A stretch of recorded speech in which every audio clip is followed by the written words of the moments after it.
I am Lana Dever. I'm a person of color, light-skinned Black woman with a red hoodie, glasses, and some wood behind me.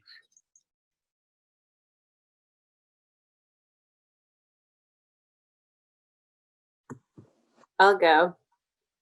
It's always hard because there's a little bit of a delay, about who will go. I'm Laura Stamus. I use she, her pronouns. I have some doors and some art behind me, and I am a white woman. I have some earbuds on today, and my high schoolers have taught me everything I know about Zoom lighting. It's all about having the light in front of you. And the room that I'm in is actually quite dark, but the camera somehow adjusts. It's weird.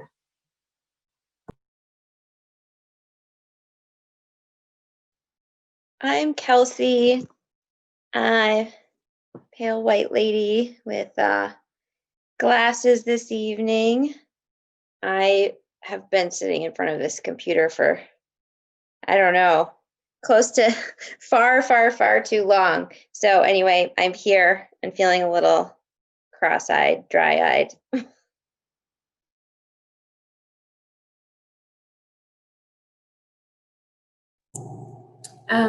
My name's Maya Schulman-Ment, and my Zoom lighting is terrible. Yeah, I don't know, just like harsh lights from above. It doesn't work well. I'm a white lady, and I'm sitting in a room that is gray. I'm Annalise Griffin. I use she, her pronouns. I am a white woman with a blue hat on and a white and blue scarf and a plaid flannel shirt because it is chillier than expected today. And I'm in a white room generally with like better than I would have guessed lighting. Hey folks, this is Kaz. They, them, or he, him pronouns. I'm a white guy with black plastic glasses and a gray and white crocheted hat sitting in my bedroom.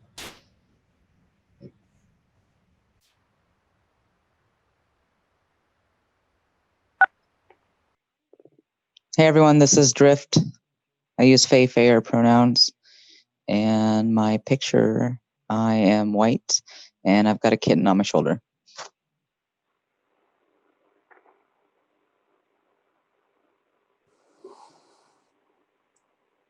Can you hear me? Shay Witzberger. She, her, or they, them pronouns. I guess we're talking about lighting a lot. It's kind of a weird side light. Walls of two colors.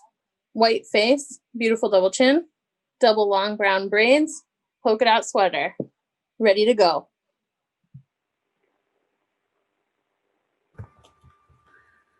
Thank you all. Did I miss anybody? Bob, yeah.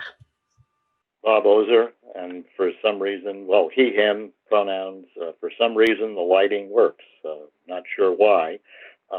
And I need to reorganize the books on the bookshelf behind me.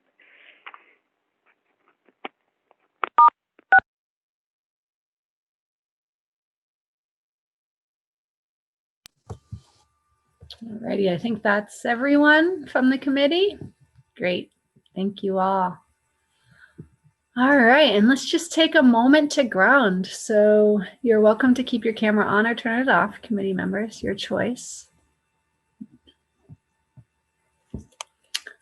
And you're welcome to keep your eyes open or closed. If you'd like, you can start with them open and just look around the room that you're in. And just, we've all come here from different experiences in our day, in our lives. And so just take a moment to really let your body catch up to where you are in this moment, both the space that you're in and the virtual space that you're in. So if you'd like, you can look at the screen as you also pay attention to your body and see if there's anything that you need to settle for this dual reality, being in the physical space you're in and the virtual space together in this meeting. See if there's anything in your room, the room that you're in, that you could use as a sort of grounding. So it could be the seat or bed or chair that you're on, or it could be something in your visual field, something you see or can hold. And if at any point you need to reconnect or ground, remembering that you can do that. So take another breath here. And then we'll rejoin the group when you're ready.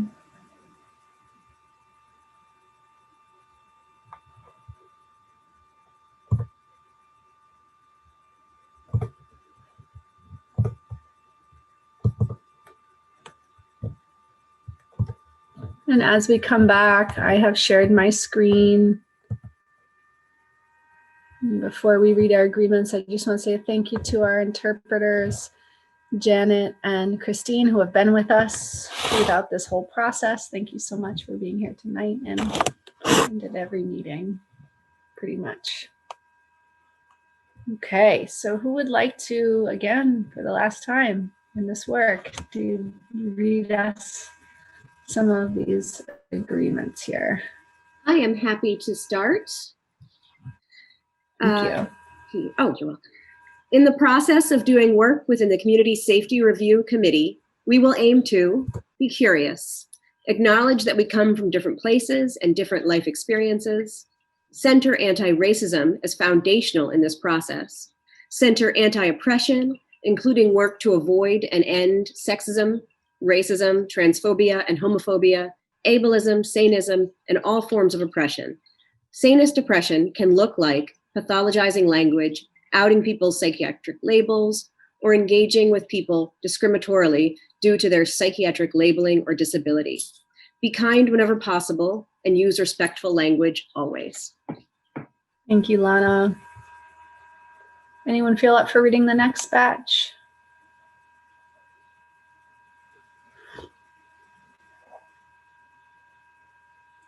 I'm happy I can. to. Oh, great. This is Use both Shay. and thinking instead of either or thinking whenever possible. Use whoa, ouch, oops to pause, acknowledge hurt, and take responsibility. Acknowledge or apologize when we hurt each other, even if we didn't intend harm. Hold space for probable good intentions while acknowledging that intention and impact both do matter. Thank you, Maya.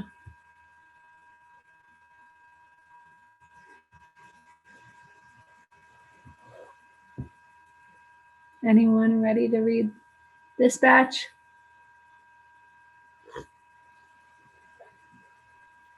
Again, I can read it. Go ahead, Gaz. all right. Welcome feedback and accountability from one another enthusiastically and give it generously. Acknowledge the contradictions. Hold a larger vision of big intergenerational world-changing work and honor realistically the short time frame and limited scope of this one effort inside of that long arc. Be generous and reverent of people's lived experiences, especially stigmatized experiences like incarceration, arrest, poverty, homelessness, abuse, and addiction. Check our biases individually and together. Work to attune to safety, value the quality of our human experiences together, and aim to make things safer while acknowledge that safety looks different for each person and is never guaranteed. You mind keep Sure. continuing? Make change in our community through both the process and the production of outcomes. Hold responsibility of confidentiality with reverence and respect, informed consent in how information shared is used. Thank you, Kaz. Does anyone have anything they'd like to say about the agreements? Any check-ins needed? Great. And Laura, do you feel up for taking our last set of notes here? Yep, sounds good. Thank you. All righty. Shay, would you like to kick us off into our main agenda item? Yeah. I just realized that I have my shareable. Maybe you can share that file when it's time because I have it on my wrong device. But you don't have to do that this second. So here we are. I was gonna have the final countdown, that song playing when we got in, but I decided that that was more antics than I could handle. We are in our final scheduled committee meeting, though I will say some community members' visions for a safer Brattleboro included us doing this perpetually forever, which is very sweet, but not the current plan. We showed you all a drafty draft of our key findings and recommendations last week. We heard a little bit of feedback from folks here and in our email box about that draft, and have redrafted it to share with you all again. It's slightly reorganized. It's slightly more articulate, I hope. And some things about it are a little bit changed. I don't know how much you all engaged with the last draft between the last meeting and now. I can't know. But a suggestion about how to proceed that there'll be space for feedback about is that you think about what your main thoughts and concerns were last week and points of excitement or whatever. We share the new draft with folks. You can take some time to look at the changes. We could describe some of the changes. And then we can open it up to the community to share, to inform our conversation. If anybody is present who's not a committee member who wants to get a final word in about what's here. And then we could discuss the findings and recommendations. My thoughts about this process of this meeting is, my thoughts are that this has been a challenge. The public-private balance and the committee facilitator balance have been challenging to articulate and hold throughout the process. There were many things that we had hoped to hand over to the committee that, based on confidentiality concerns from the people we were listening to, that arose throughout the process, we ended up holding more of. And Emily and I always by design knew that we would be writing the report ourselves and that we could not write it by committee. That would be impossible, particularly given that we had something like 3 weeks between receiving all of the raw data to analyzing the 200 community members and 40 organizational people's information and writing the report. That's well over 100 pages long at this point. So that by design, we might do it differently by design in the future, but by design, Emily and I have held the report writing and held the the key findings and held most of the recommendation crafting. My thought about the committee role in this piece of the work is that Emily and I have to keep the recommendations cohesive with our findings, if that makes sense. We can't recommend something that is disproven by the information that we found. But within that scope, within the scope of anything that's cohesive with what we found, we're both incredibly welcoming and desiring of y'all's feedback, corrections where there are corrections, support where you feel supportive, opposition where you feel oppositional, and that we will take those things into serious consideration and discuss. If those things are not in alignment with our key findings, I don't think that we're able to put those forth. But if they're not, then I think that we really, really are welcoming that from the committee. I think if there's significant dissent among the committee for any of them, we are not interested in carrying those forward. Though my current conception of the roles is that it is our decision what goes in there. But like, we're trying to hold that power as respectfully and reverently as we've held all of the rest of the listening and information holding that we've been doing. So maybe our first point of brief, and I know we're not good at that here, I'm really bad at it, but brief discussion is, does that process sound acceptable to folks moving forward through this meeting? Or are there any significant concerns with that process?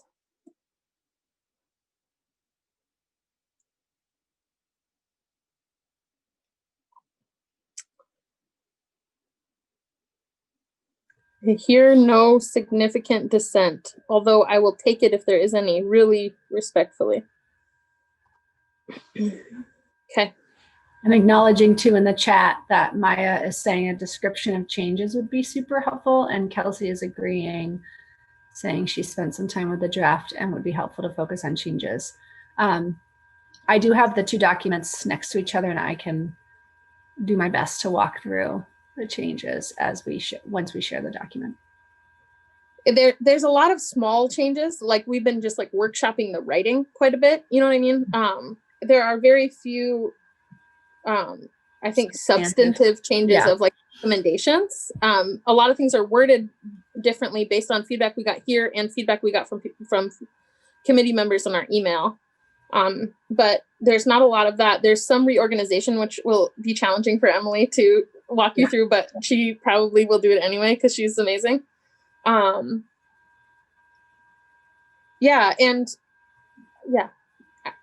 Great.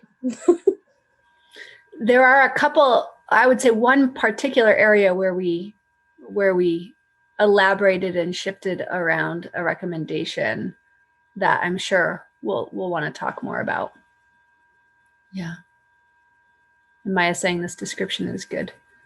I think that all of the key finding headers are the same or approximately the same. They're a little bit reorganized, but those are the same because the findings are not different. Like, we received the information that we received. We heard what we heard. Those things aren't going to change a ton. What we learned. If somebody comes in here and is like, "Whoa, stop!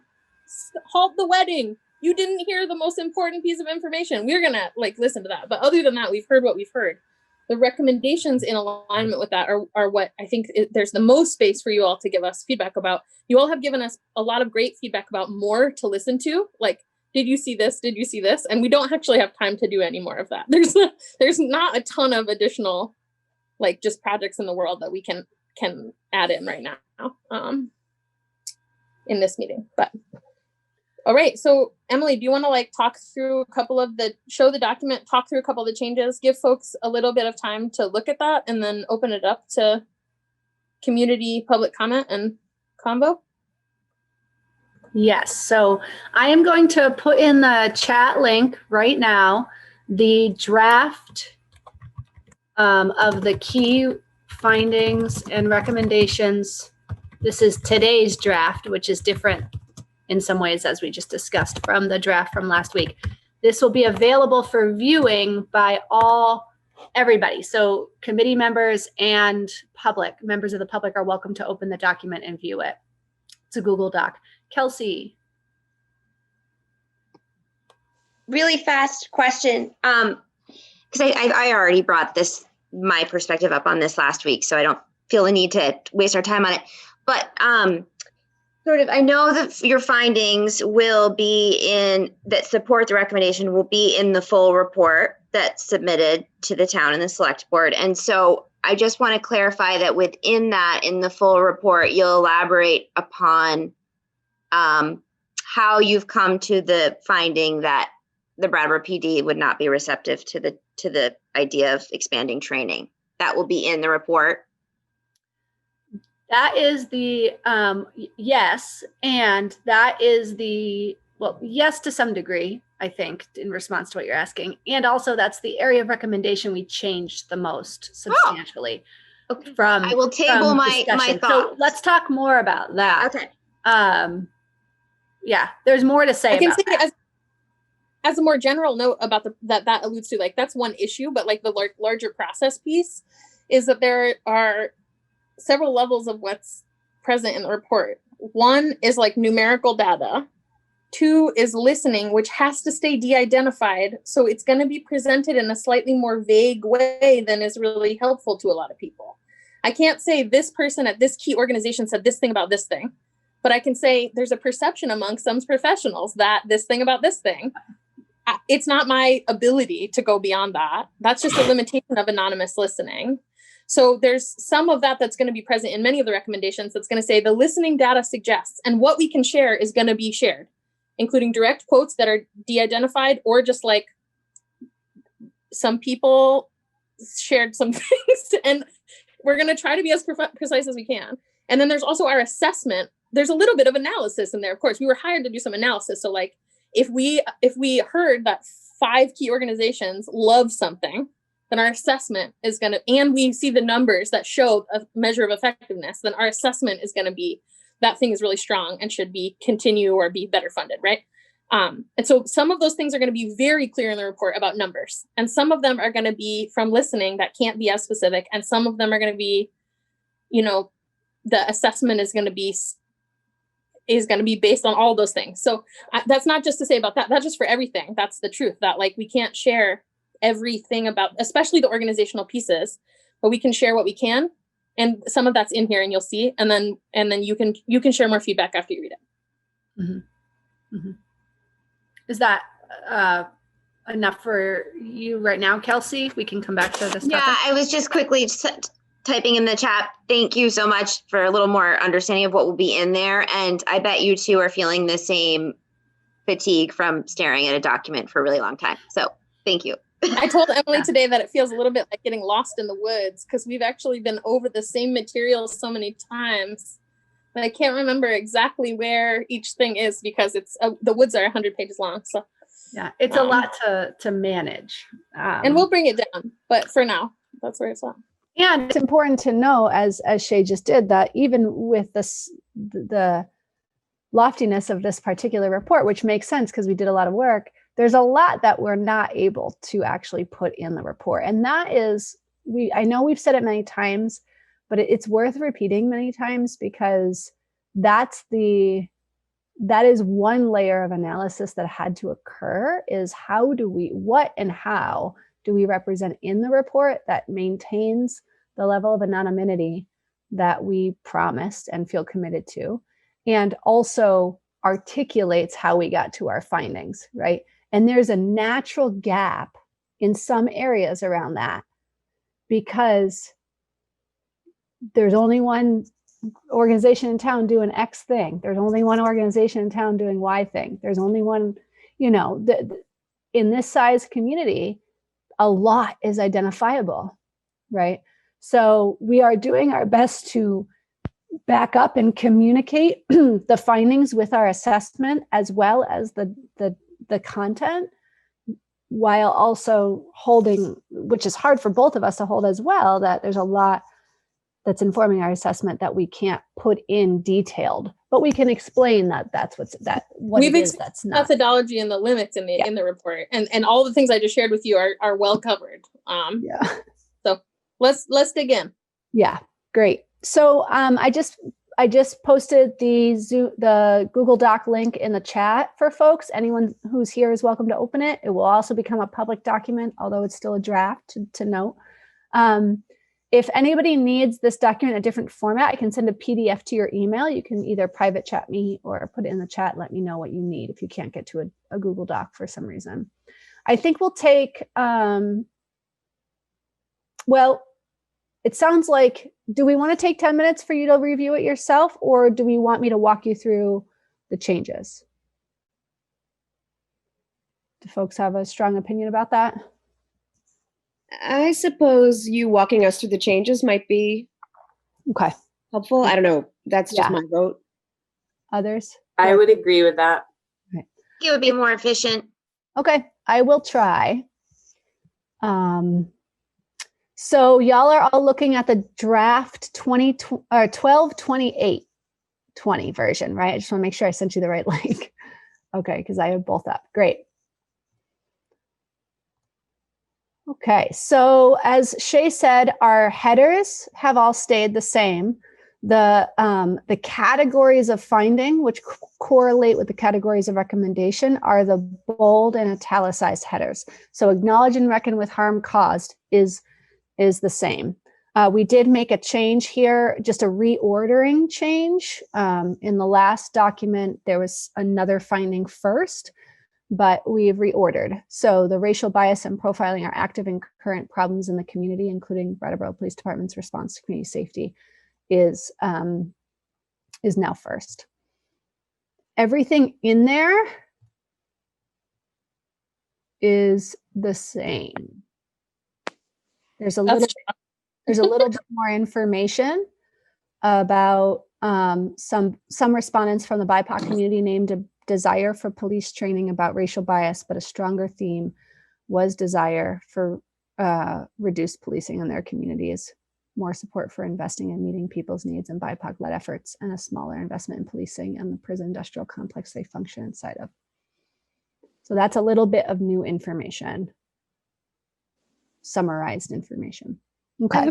I have a question about the training. Is there a part where it specifies who is to be doing the training? Let's read through. And then we're going to talk about that. Many questions answered by this. Yeah. Thank you. Yep. So, and then the police participation and other involuntary interventions, we made a grammatical change to take out police-like involuntary interventions for confusion purposes. But this header is pretty much the same.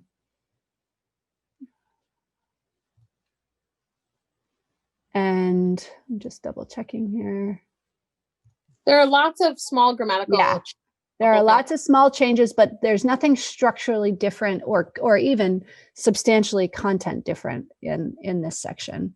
There's more information about the police social worker liaison program finding in this bullet about police participation in mental health crisis response, including the police in the social bullet of that section. In both listening and systems review of available data. There is no evidence that this program is reducing incarceration or hospitalization. So there's a little more information from the findings added to that. Okay.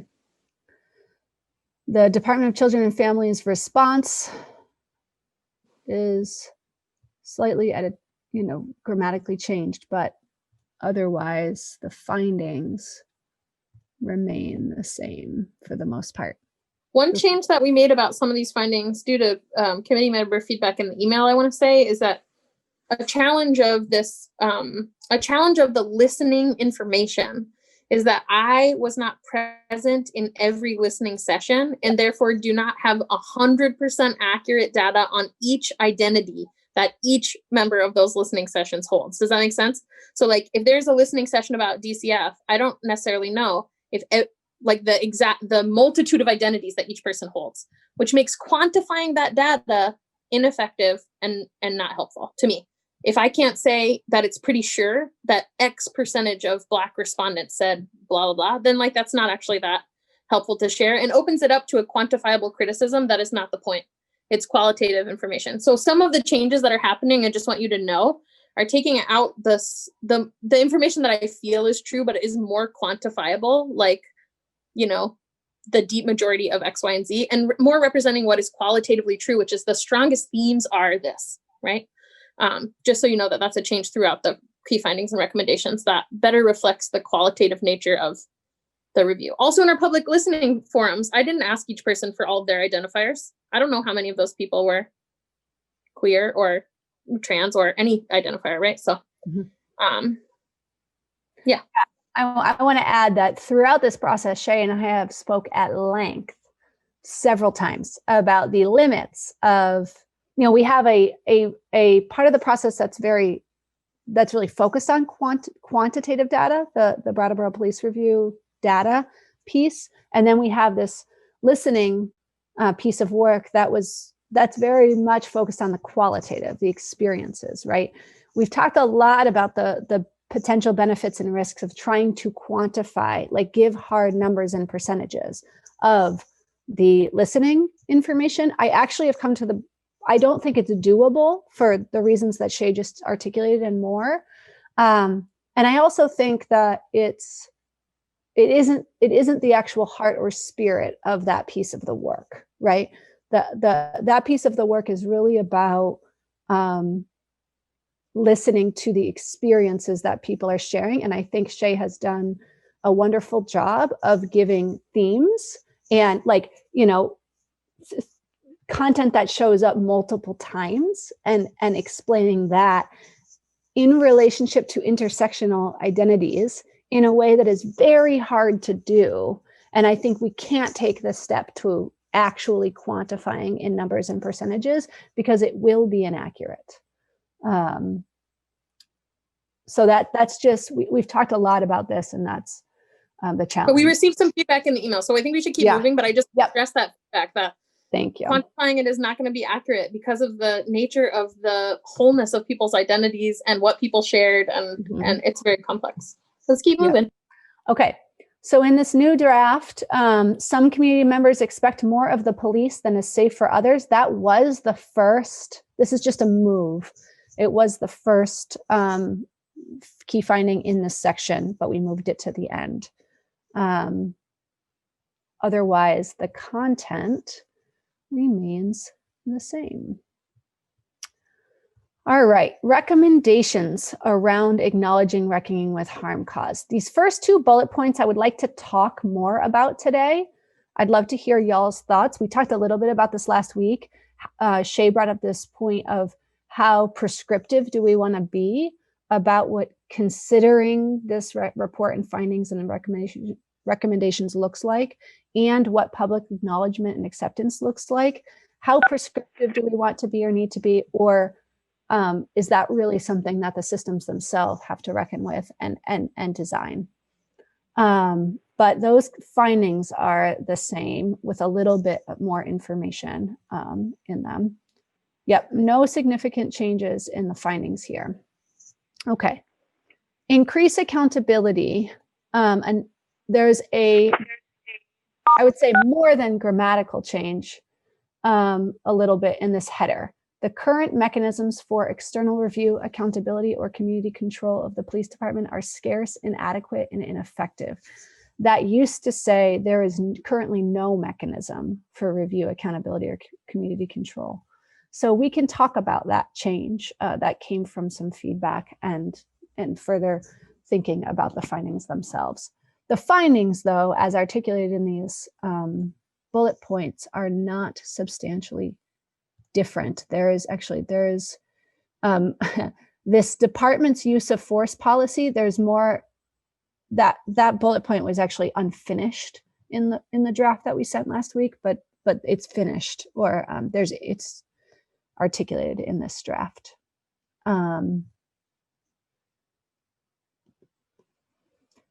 Then one of the bigger changes that is present in this draft is that we moved the training piece to the accountability category of findings. So there is little or no accountability around the impact of diversity and inclusion and implicit bias training on the communities that experience the most policing. So this used to live in the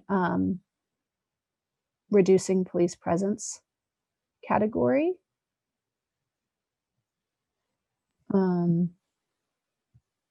But based on y'all's feedback, largely. Yeah. And actually it wasn't articulated as its own finding. So we articulated as its own finding, to your point, Kelsey, about like the findings and the data that inform this finding. So this whole subsection is new.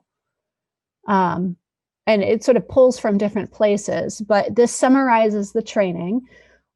One of the things that's important that's articulated here is that, you know, what the police department in fiscal year 2022 is asking for a 48% increase in training budget, which amounts to $13,000. Somebody acknowledged in our email. So I wanted to say that too. But that there's this request for additional funding. But if you see in this new draft, the second bullet point down, between 2019 and 2020, there was actually a 60% reduction in hours of training offered. So the question then comes up around why we would be increasing resources for training when the data shows that there was a reduction in the use of training. And And also, yeah. So you can finish that, Emily. No, go ahead. Also, the piece that I was talking about the process earlier, Kelsey, is that I can't share exactly where all of the listening came from that informed the assessment, but there were many pieces of listening that informed the assessment that there needs to be some pre-work on readiness that occurs, I think, before a bunch of training comes in and goes and then leaves again. That there's actually pre-work that needs to be done before a lot more training, or it's very unlikely that training is going to be effective. And that's that piece of like trust and challenge about holding the anonymity. But there's these two threads, right? There's like Emily's system analysis thread about what training exists, how can it be held, and then there's also the listening piece. And one piece of listening that I can say that comes from community and not organizations is that that there is evidence that sometimes the kind of training that's happening is actually causing harm. That what occurs in a training that has no local accountability might actually be teaching things that the communities that are impacted by that don't believe about themselves. And that, so and we go back and we go down into our recommendations around accountability, you'll see that a lot of our new recommendations are about community accountability for whatever training is happening, so that there's some more relationship between the people they're receiving training about and what those people think is helpful or harmful to their community, people who are most policed. So that was largely Bell's feedback. I was just going to quickly say that I hear all that, and I understand. You have to look at what happened in the years previous when you're doing this analysis, but it is difficult to compare the time that we're in right now, right? Because we're in a whole new place, and you've been saying all along it's that collaboration of, what is it, pressure and cooperation that's needed right now. And I'm pretty sure that law enforcement everywhere, including Brattleboro, is feeling that pressure. And there is some cooperation coming from that, from some willingly and from some maybe not. But I guess, so that's kind of just, how do we grapple with that you can't totally compare where we are right now. But I hear what you're saying. I hear all of it. And maybe the way to cooperate is to listen to the communities that are most impacted about what they want. And some people in Black and non-Black people of color community want more training. And a lot of people want other things more, like everyone getting their basic needs met, and Black-led programs thriving, and people having housing and food and other community safety supports that don't involve police. And we have to hold all of those things. And I think if any, Black leadership challenges that, even after we publish, right? Rescind it. Like, we can be in conversation among larger community. Emily and I don't need to be the arbiters of everything that needs to happen, but this is a recommendation for our community to grapple with. Lots of people say, why are you going to give more money to a system that's messing up, that's only wanting to change this right now with more money, when there's more work that needs to be done to even make the training that we're receiving effective or land? It's a complicated, it's one of the most complicated issues of how to move forward. And I honor that challenge and all the ways any of us land in what we think is correct about that. I really honor. There's so many valid perspectives to hold in that arena. And I think particularly around diversity, equity, and inclusion training, we need to be listening to voices of people who will be most impacted by that training about what is needed. We've done as much of that as we can do in the listening. There's more to do in public meetings like this and public meetings with the select board. And we're going to be honoring I hope that the select board doesn't cut that funding if all of the leadership in the community of that community wants it. But in our listening so far, that's not what's wanted. One of the things I was curious about, and I don't know if this has come up yet, but when there is pushback from police departments about the training and about these meetings and the critique of the police, there has been, in some instances, some pushback and some punishment of those communities by the police, like coming down a little harder and fighting against the training. Yeah. Go ahead, Kaz. Yeah, I was just going to echo that I was involved in designing a training for police and first responders for mental health crisis, and I wasn't present. Two of my coworkers did the training and came back and said that the whole time there was just pushback against what they were saying and just arguing with what they were saying. So yeah, I've also been a police trainer in the area around gender, and my experience also echoes what I heard elsewhere in the community, that it was I've spoken about it publicly. It was a very negative training experience for me. There were folks white knuckling it through the whole time. There were folks in local leadership who challenged other people putting their own pronouns in their email. There were people making transphobic jokes in the training. And I felt like in that moment, I had to assess what would make this better. It might be that I got to grade them. They had to come back until they did better, or that we got like some other accountability mechanism for that training to land better. I left feeling like nothing had changed, and that was my experience that I didn't use in this listening at all. That's not what we're talking about when we're talking about diversity, equity, and inclusion training. We're largely talking about people of color, because that's what this movement came from. But I also think we've addressed some of that in trying to up the accountability mechanisms in our recommendations. Can there be relationship building with communities locally that will be impacted, so that negative stereotypes aren't perpetrated in the training, or that those communities can say, how are we going to measure if this is working or not? And hopefully that can increase what will actually make safety for people, is the hope. But challenge accepted. I do have to say, again, this is not about racial inequality. Obviously, my experience is not, and I'll never pretend that it is. But when I addressed the police department, there were some officers in there white knuckling it, like, when is this lady going to stop talking? I'm in here because my supervisor told me I had to.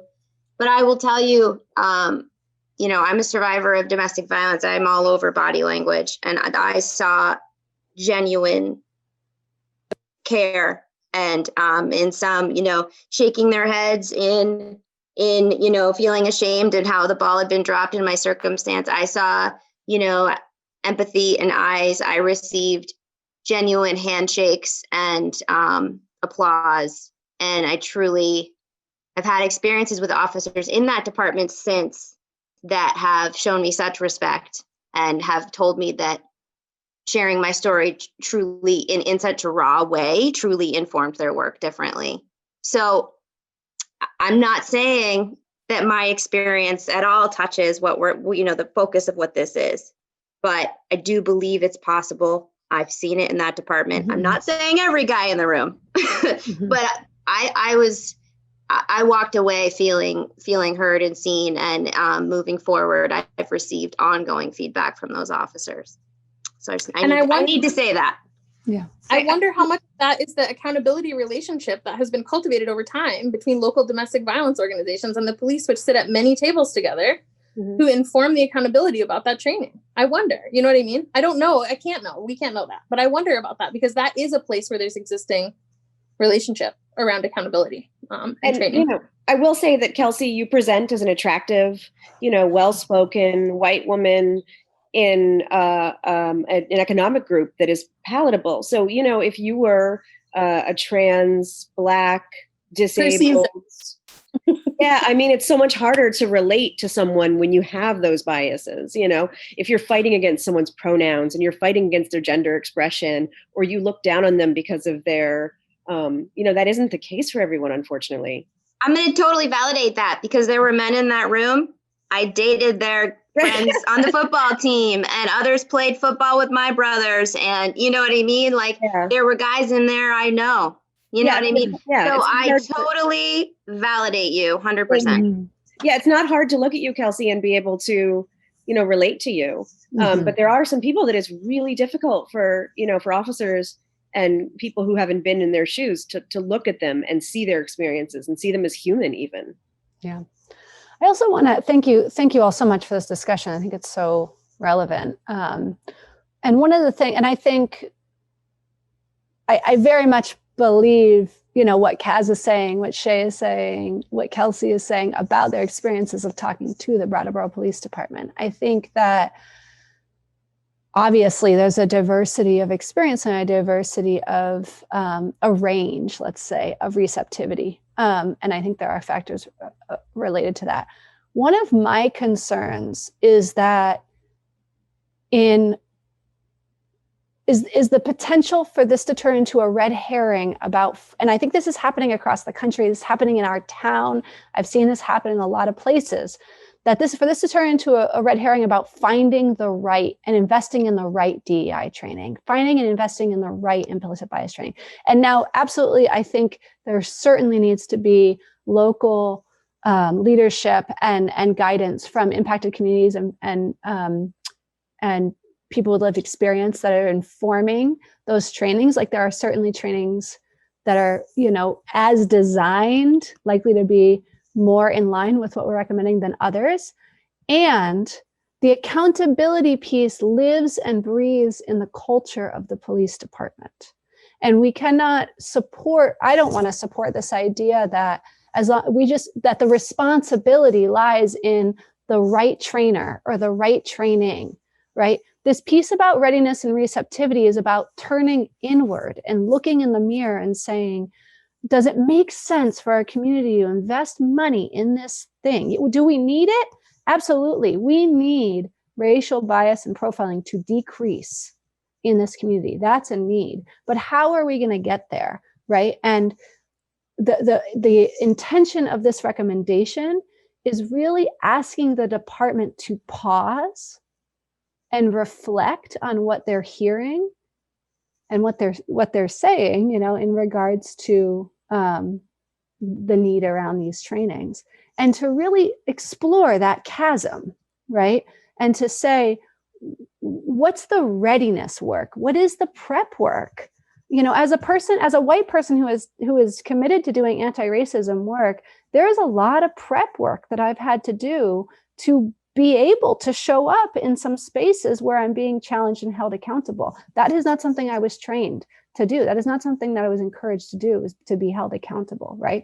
And so I want us to really, I really want this community, not just the police department, on no level is this just their work. And they carry deadly weapons.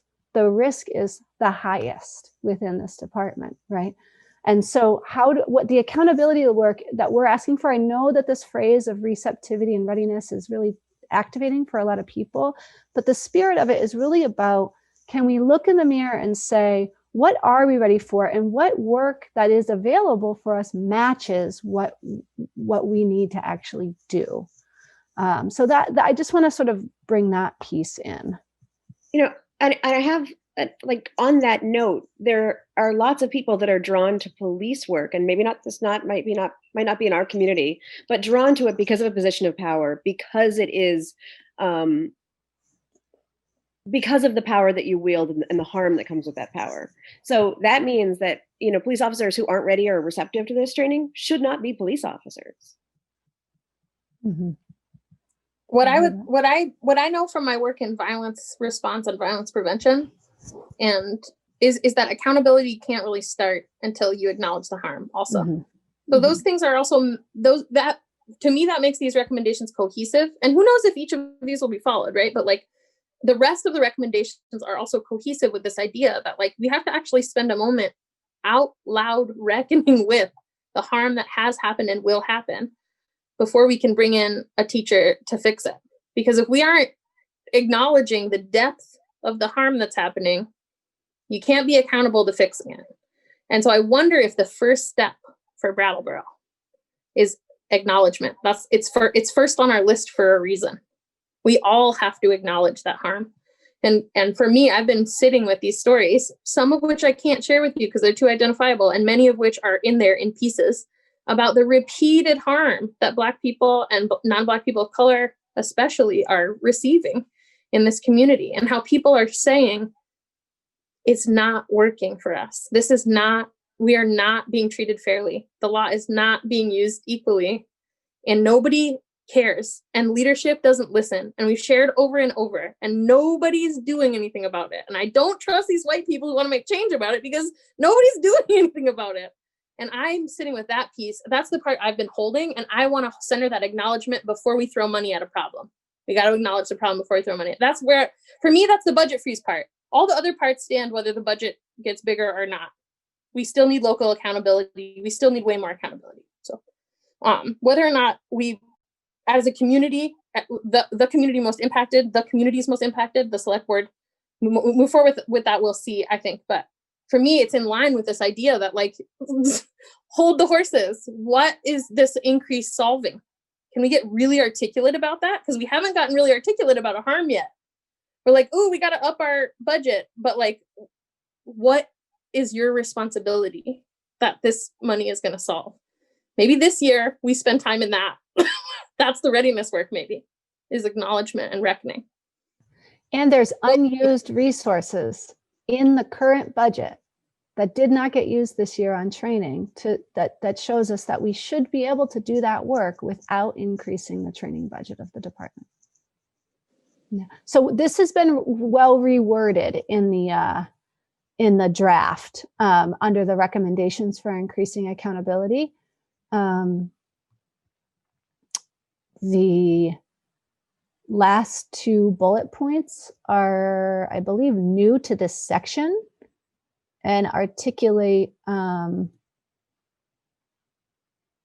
what we're saying right now. We've reworded it a little bit to freeze all increases in the training budget and focus on effective and efficient utilization of current training budget, to include an assessment of each supervisor and each officer's training needs and level of receptivity and readiness, paid consultation with local content experts and people with lived experiences who are most impacted to develop accountable and effective training plans with demonstrable and measurable outcomes, right? So there's pre-work and there's post-work, right? Work around integration.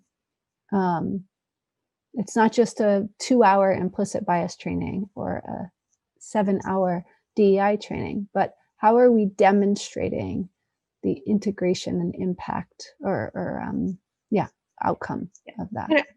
We haven't talked about this in this committee at all, and I said it in the chat, accountability and reparations.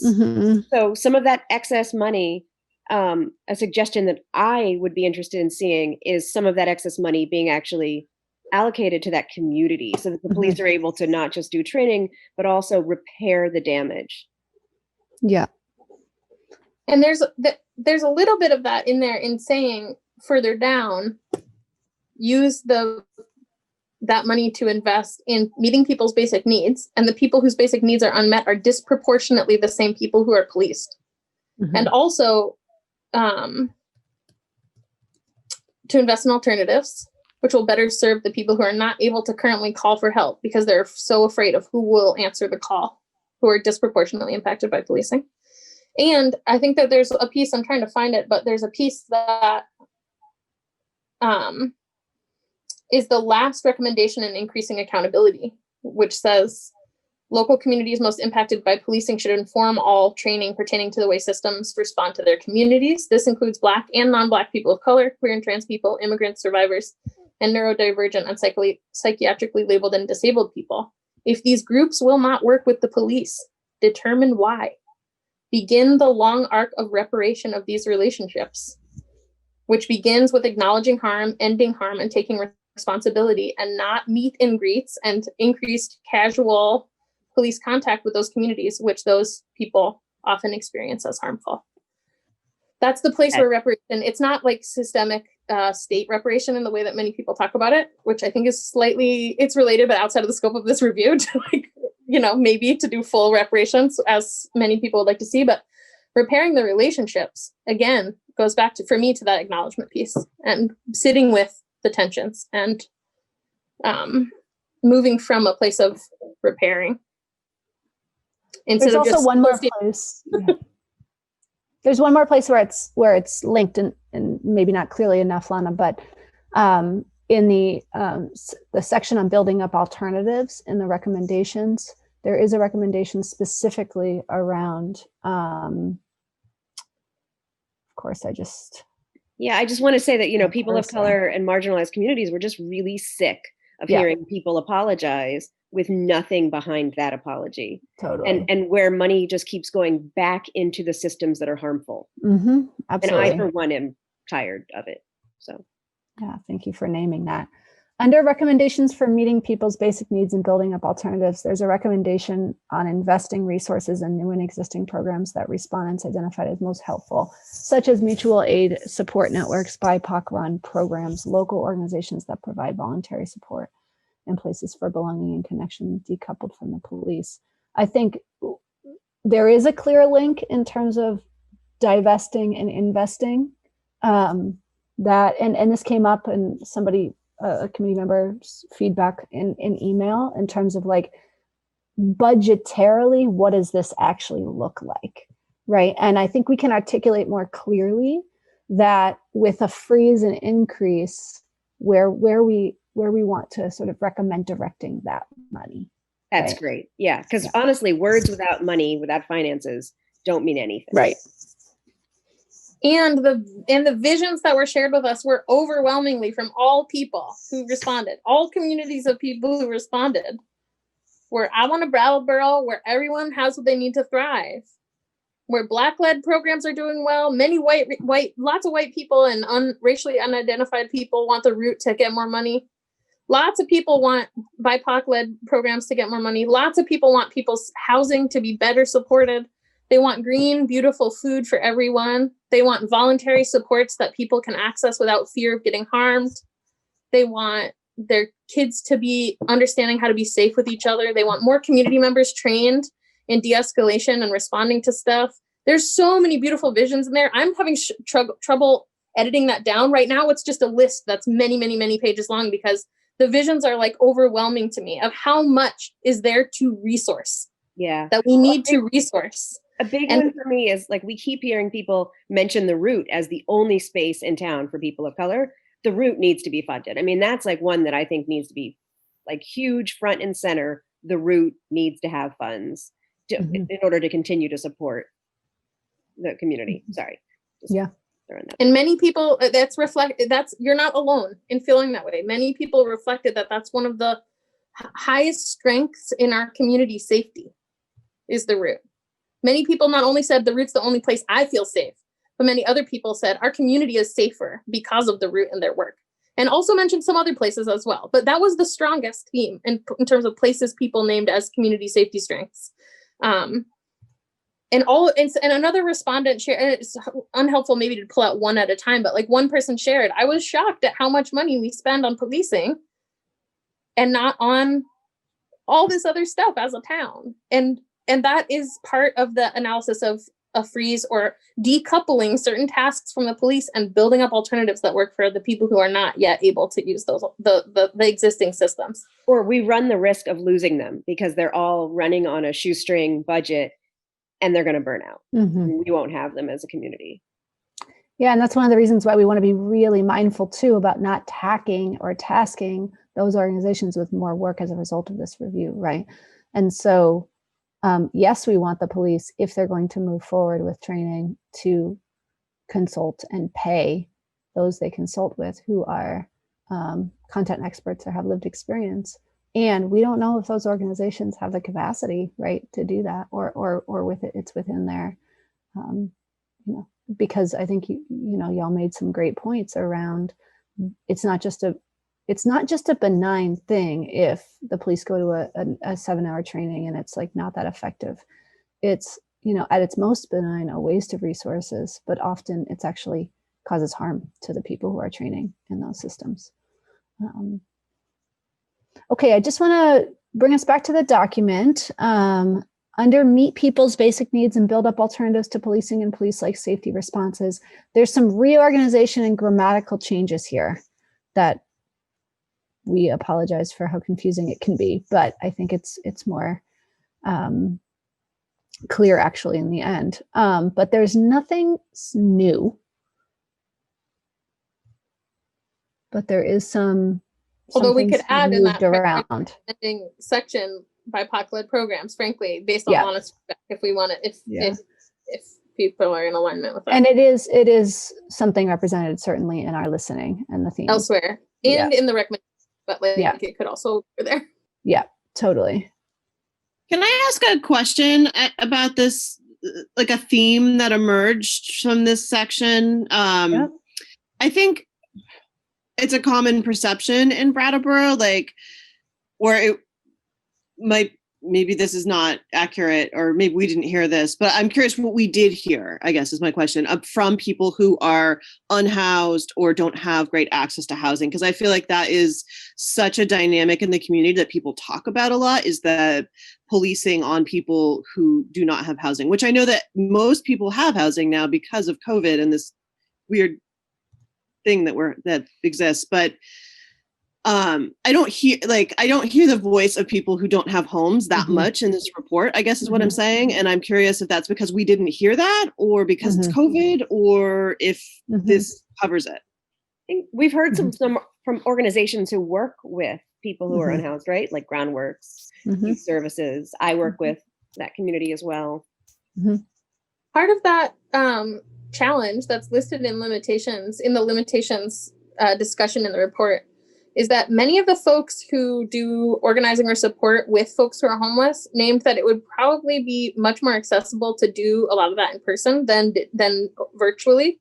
And we scheduled, in that sweet time in the summer when COVID had hardly touched Vermont, we had scheduled some in-person listening sessions with folks who were currently sheltered. Emily was going to go and do some sessions with folks that she had worked with before and had a relationship with. And then all the shelters became radically quarantined because that's a shared living space. And so while we talked to some people who just shared in their surveys or whatever that they had ever been homeless, there was less of an opportunity to do direct in-person outreach with several communities that we would have done that with, mostly who are sheltered, including survivors. And many people who identify as survivors or who identify especially as formerly homeless shared anything with us in the survey. But the outreach in those communities would have looked very, very different and can continue to look different post-COVID when we continue to do this important work, all of us in the community, to like even further integrate those voices into this report. And I think it's fair to name that as a gap. And for me, that in the report, it's housed in the limits of this project were time and COVID. And many other people in the community, not only people who work at Groundworks or other support organizations, but also just members of the community, named witnessing policing of homeless and poor people as really a threat to community safety and something that made them feel less safe about policing. Watching, and maybe this practice has changed based on feedback because it's been named publicly several times, of like taking people's tent poles, for example, was named multiple times by community members as something that made them feel less like the police's job was to protect and serve. As a direct quote from the report. I'm not editorializing, but there are voices about that more than there are voices from groups of currently sheltered people due to COVID, which is a great piece of feedback. And if folks have ideas about how to acknowledge and repair that, we're open. Yeah. Well, like some of the loitering and trespassing laws, you know, there's the whole thing with the Downtown Business Alliance. And there's a lot of discrimination against people who aren't housed that needs to change. And there were diversity of perspectives shared in the surveys, particularly. And we named at the outset, racial bias and racism are not exclusively a problem of the police.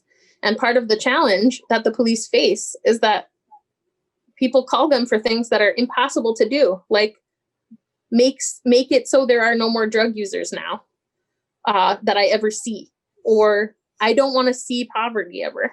Police, right? And those perspectives are represented, and we can do a little bit of analysis, like demographically, that most of those people were racially unidentified or white. But there's not a lot of analysis we can do except to say we honor that that's a voice in this community, that people are. Some people say the biggest threat is drugs. That goes in a lot of directions, right? That could be, we need way more voluntary support and safe use sites and Narcan on every corner. to we need to get more people into forced treatment to we need to banish those people from our community. All of those perspectives are actually we heard from. I think the police department needs to make it clear that they are public servants who work for everyone, that they don't just, if we are going to be an equitable society, then they don't just work for the shop owners in Brattleboro. They also work for the people who are homeless, the people who are experiencing drug use, that those people are no less deserving of respect and safety.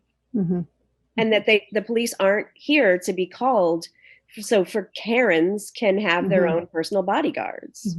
What we heard from more people, I will say, is how do we address the problem of homelessness in our community? Thankfully, we heard more people say, how do we address that there are so many people who are feeling so bad that opiates make sense as a coping mechanism for their life? Exactly. How do we be meeting people's basic needs? Yeah. To alleviate some of the challenges that we're facing as a community. And that takes reinvestment in resources into voluntary care supports and meeting people's basic needs, which are reflected in the recommendations. And I think it's also okay to tell people when someone says, well, I want to see no drug use, it's okay to say, well, that perspective is actually wrong. And let's educate you on why that's wrong. We don't need to take every single opinion seriously. I mean, our job is just to reflect what we heard and to make analysis about it. And one of the first analyses we made is some people want more from the police than is safe for other people. That's just true. That's not safe for some people to have the police enact that belief that somebody is passing on to them. That's not a moral judgment of mine. That's just an analysis of the situation. That some people are naming the only people who named that they were in active use, that was a very small number of people, did not name that police were going to be the solution to that. They said no police in drug support. We need safe injection sites and Narcan and more people to be trained on how to be with people when they're using. And I need to be able to say that I'm using and not have it, cost me my job or whatever. That's what is a tiny sample size, but that's what we're hearing from that community. So this is also an area. Oh, sorry, go ahead. Sorry, no, I was going to say it would also be nice for people to just have access to what they need. So if you need methadone, if you need Suboxone, if whatever it is that you need to get through your day, that is no less important than a person who has Zoloft or whatever other, medications they need. The phrase "white system drug dealer" does make it into the report at least once as a direct quote from a respondent who said, who gets punished for our drug use, right? Who gets punished for dealing? Nobody's going to shut down the overprescribers. This is also an area where, while I think there's a lot of accountability for the police in this area, there's also, this is where the scope of this project really was challenged to be beyond the police only, right? Because there's a lot of community accountability here too, in terms of who's calling the police when there's somebody sleeping in a tent in a place, or who's calling the police when someone's sleeping on a bench, or who's calling a police when someone's using drugs or there's drug paraphernalia, right?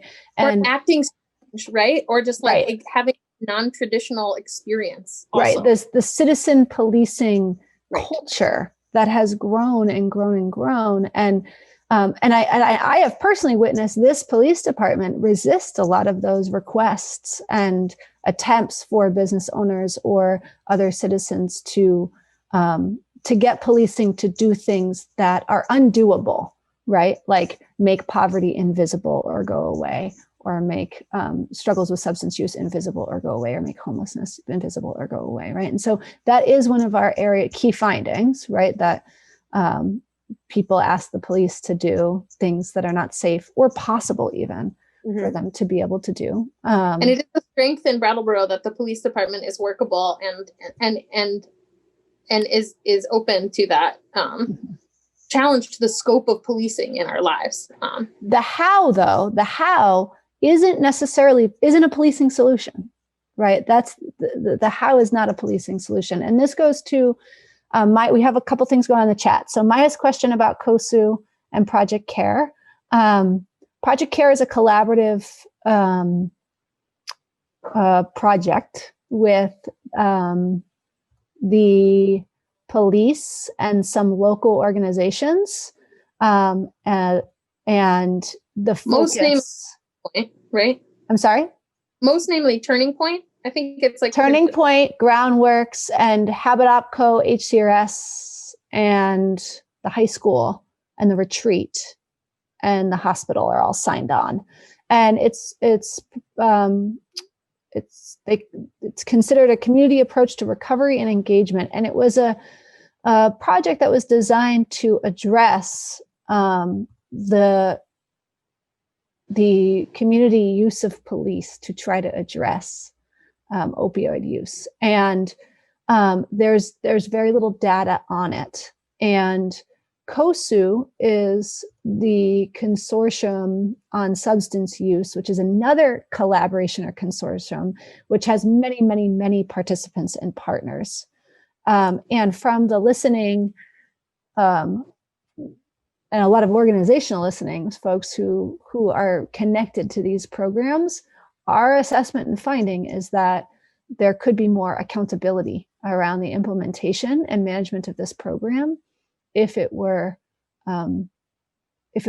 incorporated with COSU, which there's some concern about the program among people who do work in the community. And there are many proposed solutions, including ending it or moving the funding, or just or taking a deeper look at what are the outcomes of the program and how's it functioning, and does it meet the needs of people who are using substances. And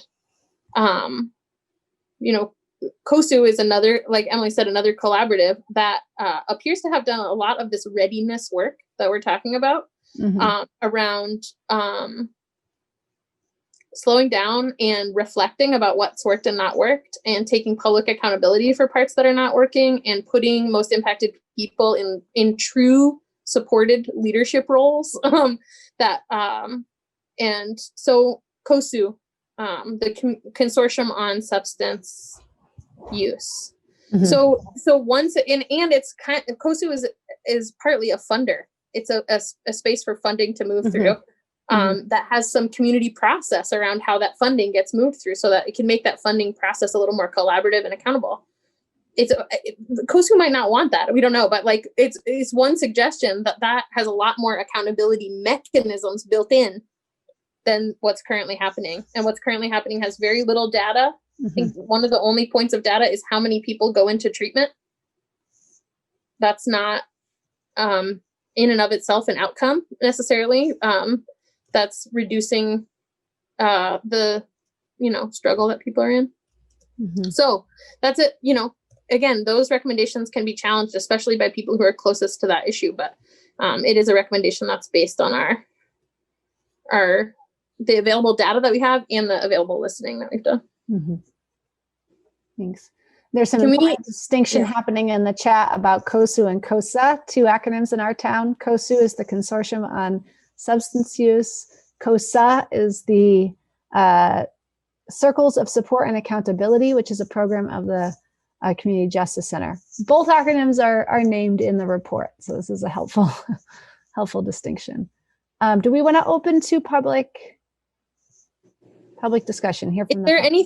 Is there anything else that we need to go through in this document right now, Emily, before we move on, or is that there is not substantial change at all in the reducing police presence and role in policing, the final section. I think there's a little bit more explanation potentially in the findings, but the recommendations not there. We do need to remove one of the recommendations, which is immediately eliminate the plan for increasing the training budget, just because we actually moved it and reflected it differently, as we already discussed in the accountability section. I also want to say that at the end of those recommendations, there are several that could be redundant or one or the other, including disarm the police for non-responsive tasks like community meetings and going into schools and stuff, and or adopt Brattleboro Common Sense's safer policing policy that you all saw, that would increase that movement to have more focused firearm use by requesting several things, including guns to be covered sometimes and guns to be stowed in a vehicle sometimes, and perhaps accountability with foreign police departments is another suggestion that's been made about, there's lots of suggestions about the move toward disarming the police at least sometimes. Mhm. Those are two different recommendations around that. Neither of those impact police responsiveness to emergency situations that might require use of force that impact survivors, which was a concern many people had, including some organizational voices. And I think that neither of those recommendations, my assessment is, really impact that piece, and both are possible. There's also a lot of timeline stuff that's left open. I just want to say at the end. We're open to y'all's thoughts on that. And in terms of comparing the documents, I do want to say to Kaz's point from last meeting, we did take out the peer-run language and added in language more focused on non-coercive and voluntary. And to Annalise's point last time, I don't see it in here. I did put it in the report somewhere though, that we do want to recommend removing police from schools. And there's some context in the report around that, both from the listening and also some review of what that looks like. Which is not a select board decision. Right. But we talked about adding it in as a solidarity measure with that movement. Yeah. Okay, who had their hand up first? Was it Kelsey? Bob? I think Bob maybe. And I know Malika wants to say something as well. Noted in the chat. So I'm on the phone, so that's why it looks like I'm muted. I probably said this before, and I understand the disclaimer and the difficulty of being precise with numbers and percentages.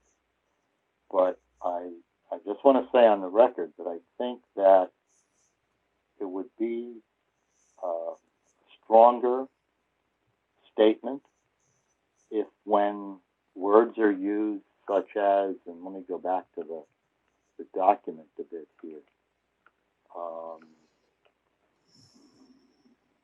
I think right at the beginning there was something. Nearly exclusive majority. And it's highlighted due to your concern. Yeah, but to phrase things like that, nearly exclusive majority, I think weakens that sentence. Because it's not clear how many people you're talking. Mm-hmm.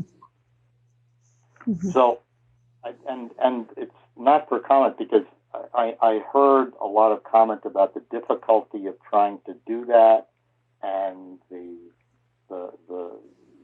fact that the data wasn't necessarily collected in an organized manner so that you could do tabulations. But to make a statement like that but not support it, that takes strength out of the argument. A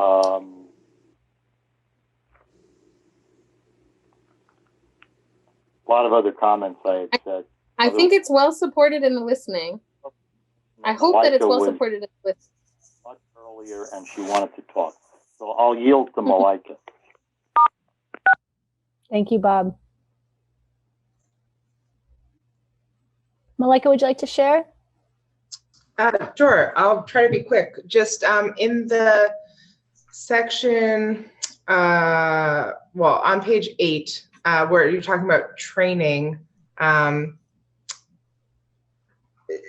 you talked about having training for for the community and responding to people who are in distress, crisis, that kind of thing, as opposed to trainings that advocate for calling in authorities or assessors, or that bring people into more contact with police or mental health crisis response. I think that's great. And I just wondered if it might be possible or useful to add in just a couple examples of the trainings that you're sort of alluding to there, mostly for readers of the report to have that for reference. And I think that would include mental health first aid, You Matter, and trainings by NAMI. Yeah, in terms of the types of trainings that we are explicitly not recommending. Exactly. Yeah. Yeah. Those are the most common, and people just may not know that that's that they would be, it could be described that way. Yep. Thank you. I would also be interested in naming, if it's possible, trainings that are good for building community skill. But I know that I am not the arbiter of that, and I don't want to determine like community perspective. That's not mine. So I wonder if there's language that could be used about even like who to consult about that training, you know what I mean? Which could be like local psychiatric survivors, or I don't know what I don't want to overprescribe language on any community that has myriad opinions and uses myriad identifiers, which is one of the challenges of this work. But I wonder if anyone here who, especially who's impacted by these trainings, particularly has recommendations for either good trainings or like communities to name as points of contact, etc. Yeah. And if you do, feel free to email us. I will put our email in the chat right now. Thank you, Malika. I had one, like, I sometimes see a trend to like worry about semantics or like little words here and there. And I just want to say that I think that we are not in like Washington, D.C., right? Like this is going to the select board. And I really don't think about like nitpicking over minutia is going to make a difference in the overall report. That's all. We also have a limited time left to make those kinds of changes. But I think I hear what you're saying, Lana, and hopefully the findings can speak for themselves. I mean, certainly the rest of the 100 and something pages that will back up these key findings and recommendations will say something. There's a lot of words in there. So there's definitely a lot of information that will hopefully lead folks, I believe will lead folks to where we are. And I appreciate that there's some gaps in that path. We've also had to try to be as specific as possible because of the point that Bob just shared. That like if we share things that people can't come along with, then it erodes the strength of the listening that we've done and the analysis that we've done. And an example of that is that I've used the phrase that I really dislike many times in this report, which is non-Black specified people of color. Nobody identifies that way, but I found in listening that some people would say that they're mixed and then later say that they're also Black, right? And some people are mixed, name themselves as mixed race and are not Black. And I can't know based on my survey line all of the myriad identities that a person holds. And I don't want somebody in the community to read their exact vulnerable quote and feel like, hey, I'm not a non-Black person of color. I'm a Black person of color. And you just didn't get that when I said mixed, right? And so there's like a lot of precision that hopefully that strengthens what we're doing, even if it feels a little ridiculous. We're trying to be very reverent and respectful. And to Malika's point, like many people who are psychiatrically labeled identify many different ways. We're going to honor that. We're not going to challenge that. I'm not going to be like, it doesn't matter. I'm just calling you all mentally ill. That matters to a lot of people, how they identify. And I'm going to try my hardest to honor the identities that people named in that. That's a piece of precision that's important to me in my relationship to my community, not to the select board, Gary, would you like to share? We'd like to hear from you. Hey guys, can you hear me? We sure can. I put the camera, I'm doing my hair, I'm dyeing it. Cool. I'm gonna surprise you March 2nd. Awesome. I gotta get rid of the gray, man. Well, hey, quick question. I just want to have this as an open discussion or just a thought now. You're saying you can't put the statistic, because I'm a very analytical person, but I look at graphs and all that. But if, in a sense, without having any recourse or anything in regards to targeting, something like, say, with what you had with your finding, because something where in a case be saying demographically, because we know that in history, a lot of places demographically are affected more statistically with police than in certain areas. I don't know if that makes any sense. Yep. So I was wondering that might be something that can be also mentioned per se in the conversation, that we look at this demographically in certain areas that were more heavier in volume as far as people, with complaints and everything, because Right. certain areas of, privilege and certain areas of low income, the police presence are either less or more. So Yep. I was just wondering, is that something that can be also presented to the select board, or is that something that you guys already have written in there somewhere? Yeah, thank you, Gary, for those thoughts. I'll respond in the way that I understood them and actually reminded me in your sharing of something which I want to actually include as a clear recommendation, which is that there's a consideration of graphic mapping data collection. One thing that the department currently doesn't have is any way to graphically map police contact and police responding. So there are neighborhoods that are likely more police than others. And that's something we heard in the listening information, right? People's experiences of their neighborhoods and their homes being more policed than others in town. Or less policed. Right, or less policed. True. And we have no ability to map that data. It's very mappable. It's something that exists, graphic mapping. And I think Bob brought it up a while ago. So that is something that I think would give us a lot more information about which communities are in Brattleboro, which neighborhoods are more or less policed. Where the most impact is, basically. Yeah, but exactly. It's like, I would think even dispatch would have, okay, we called out more police to this particular area. They have to get into the whole situation of it. But like even last night, pretty much all night, I just seen cops lights. I'm on Canal Street. I'm in the belly of the beast, so I see it right there. Yeah. And I would say about 4 or 5 times people got either pulled over and there was some incident, and that's a constant.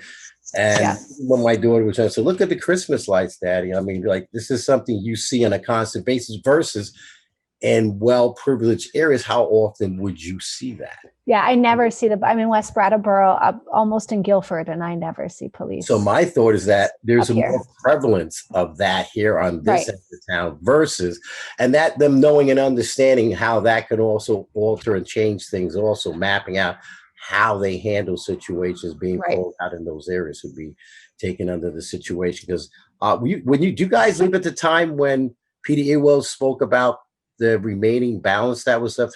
What was his justification for that amount, Shay? Or did you leave early, Emily? Or the amount you're talking about in the meeting, the amount, are you talking about the training amount that I spoke about earlier? That was not, I don't remember that being discussed in terms of like data. That's something that we found in our review that we'll discuss. Oh, okay. So if you go on BCTV at the end, he spoke and justified the reason for that, for the select board meeting, and that might help out a little bit. I will look into that. Yeah, thank you. And your other point, Gary, about data, there will be information. There is data in the report about how many people we spoke to, and some numbers about the respondents, right? The number of respondents and different types of respondents, organizational and whatnot. There's also a lot of data in the report. The data is not absent of report, or the report is not absent of data. And there's a lot of data around race in regards to traffic stops and use of force, right? So our job was to listen to people's experiences. Correct. And we've explained in the report, and we've explained to you all why we're not over quantifying that data and maintaining the integrity of it as qualitative data, people's experiences, and the challenge of that given just how intersectional identities are, and also the police data, the very quantifiable data or lack thereof, right? That then converge into these findings that you're looking at right now, right? So this finding that racial disparities are an active issue in our community and in our police department is a convergence of the listening that's also supported by the data. That's very clear, that shows that in one of the last 2 years, it's in the report. It's in the findings too, but 17% of the people who on who force was used were Black people. 17% of Brattleboro is not, Black people do not make up 17% of Brattleboro.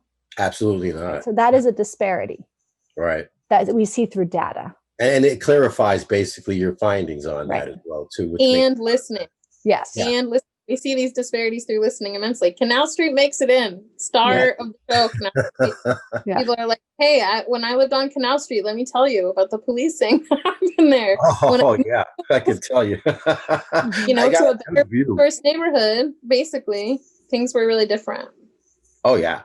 I mean, back in the days, it might have been a few people like, you know, they would do, but then now it's like it's picked up because of like what Lana, you guys would say, this is a whole new thing going on now. And I'm glad that you guys brought this to the attention of people that have awareness, raising awareness. But what you were speaking about, Shay, makes sense. What made sense, I was thinking about too, with the funding. Okay, we give you the money. Okay, you find a solution, boom. But there has to be some type of oversight. Mm-hmm. There has to be a daily report on how the progress is going with this particular, because I'm not going to say here's $17,000 or $13,000, throw a Band-Aid on it and think it's just going to go away. You can't sweep this under the rug. You can't ignore it. So mirroring it, how this, like even like I said, what Burlington's doing, maybe incorporating a committee that has that power of, you know, watching an oversight committee, seeing how the police are doing things, and then they can make their own discretionary measures on how they should do it. Mm-hmm. Thank you for your thoughts, Gary, and best of luck with your hair dyeing. Yeah, absolutely. I'm very excited for the unveiling. It's gonna be green, right?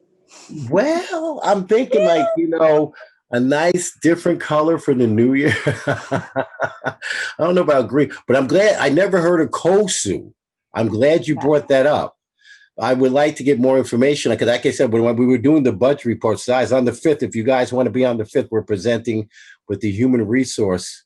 We'll be there. We're presenting right alongside you. Awesome. So I just wanted to, I didn't see Kosu. I'm just wondering, is that a new organ? If someone can give me info, because I'd like to research, understand it so I know more about it so I can, you know, speak about it. And tell we can send you some info over the email about it. We've received much.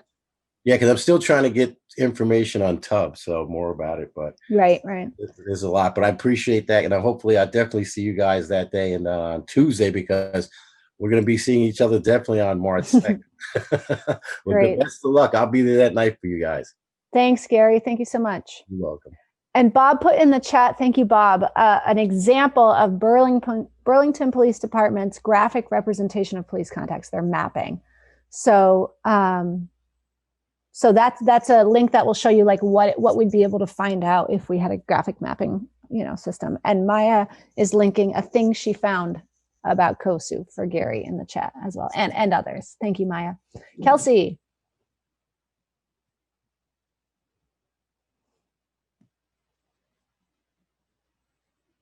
Sorry, I am officially so overtired.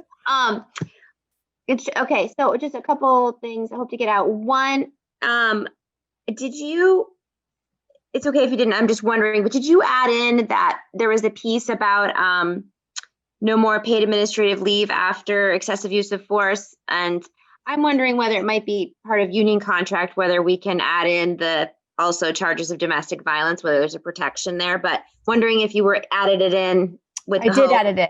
Yes, we did add it in, and I also reviewed the union contract, and I can't find anything in that contract that would bar or prevent the department from making a departmental policy change, right? I imagine that how that then plays out would be subject to union negotiation, right? Yeah. But I don't think there's anything in the contract that prevents a policy change like that, and we did add that into that line. It's in our recommendations for increasing accountability. It's the third bullet: suspend the use of paid administrative leave for police under investigation for acts of harm and for police who are charged with a violent crime. Great. That's the current. Thank you. The other quick thing, including the common sense. Did you I'm just curious, are you just sort of lumping in their study? You didn't do your own analysis of their study. You just sort of are like adding it in, see appendix. Is that sort of what's going on? I would say the related information from our review is the listening data around people's experiences with police being armed and the use of force data, right? Like the only data or the listening experiences and listening information, and then the only data related to We know from the police department's own assertion and being requested over the summer to disarm and asserting that it is a tool of the trade and that they will not disarm, including in non-responsive situations. So that's data, you could say, right? That the police has their policy and their practice. Right. And then we have data on use of force. And then we have listening information that corroborates this community, desire, the experience. Especially from, Black people and people of color, saying it would be really safer for me. And what a safer Brattleboro looks like for me is not being profiled and not having the police have guns that are ever pointed at me, and not having weapons pointed at me when I'm the one who calls for help. Right. And not, there's a lot of different places where folks want to be moving toward a less armed response to every situation. And these are options, I think, that we've presented. They're not one or the other, but like the bare minimum to me is do not hold firearms in spaces of collaboration and connection, like community meetings with other organizations. If we can't do that, I don't think I don't know. That's not in line with the accountability and acknowledgement of harm that's happening right now. I hope that we can do that as a community, because I feel like that's the rest of us pretty reasonable nonprofit workers go into these meetings without guns all the time. So it's like a different situation. We're all showing up in a similar space. And I really acknowledge that there is tension in the larger community about how to respond to perceived danger and then actual danger, right? And like, that's probably beyond this first step. But a step toward thinking about the role of firearms in our lives might be disarming for community meetings, disarming for visiting schools, disarming the officers that are in schools who have never prevented a school shooting in the history of school resource officers, right? Like there are spaces where there might be a little more traction. I'm hoping we can at least start there. But the safer policing proposal is have people do like casual beat walks a certain amount of hours per year at the trial with no gun on and see how it goes. I'm personally, if there's significant opposition, we don't need to put it in there, but I'm not opposed to that. It doesn't conflict with what we found. I was just curious about, how you were weaving it in, and that was really helpful explanation. And I just, one more quick question. I can get out before You're doing great. I'm too tired to find and to actually read your words. But I'm curious about the piece, the recommendation of every supervisor and officer go through an assessment and sort of gauge their implicit bias or receptivity. And I'm just wondering to training and all of that. And then I think what I took from it was like create holistic and individualized, like sort of assessment and then form training. I'm just curious about, in part of this recommendation, is there going to be like what that would look like? Because I imagine there'd be some, fear and resistance around that. And I'm not saying I'm opposed to it. I'm just curious, or is that one of the answers of like, it's not our job to tell them what that would look like?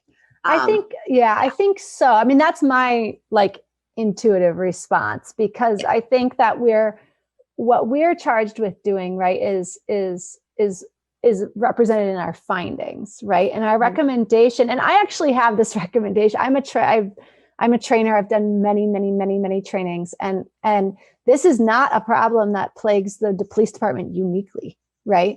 And so I think that as a culture, we have to ask ourselves about this movement.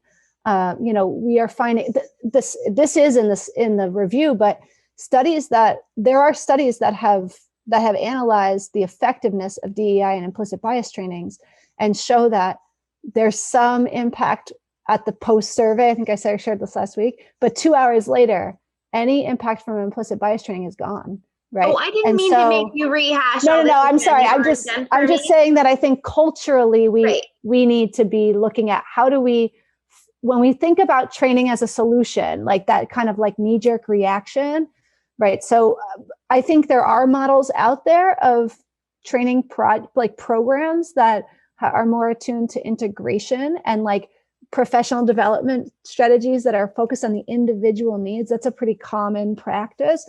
But in terms of directing exactly what that looks like for this department, I get it, because I feel like more direction might actually make it happen, more likely to happen. And what are we able to do in the scope of this review, and also what is our responsibility?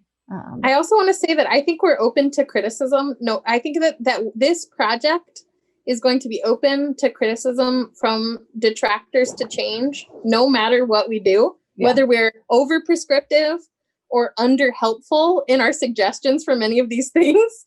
And I think I'm really at a lot more peace with that right now than I was in the middle of the project, because I now see in front of us, Emily has showed me, we're looking at resources, all kinds of resources all the time when we're doing this work. And we looked at one review of an equivalent to the CPCC.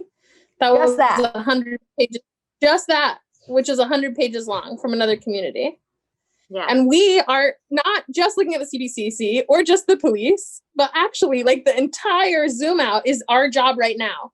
That's not the only job that needs to happen. And it's not our fault that that stuff hasn't happened. It's not our responsibility that there has been so little attention paid to the accountability. So my thought is what we have in the recommendations around training is not you need to go to this trainer, but rather you need to be building accountability relationships with local people who are most impacted. If that doesn't work, figure out why and go from there. And that, maybe those people will say, as Malika just came on and said, these trainings are not working for our community. Learning that mentally ill people are dangerous is not working for our community. That's what some is coming out of some of these trainings.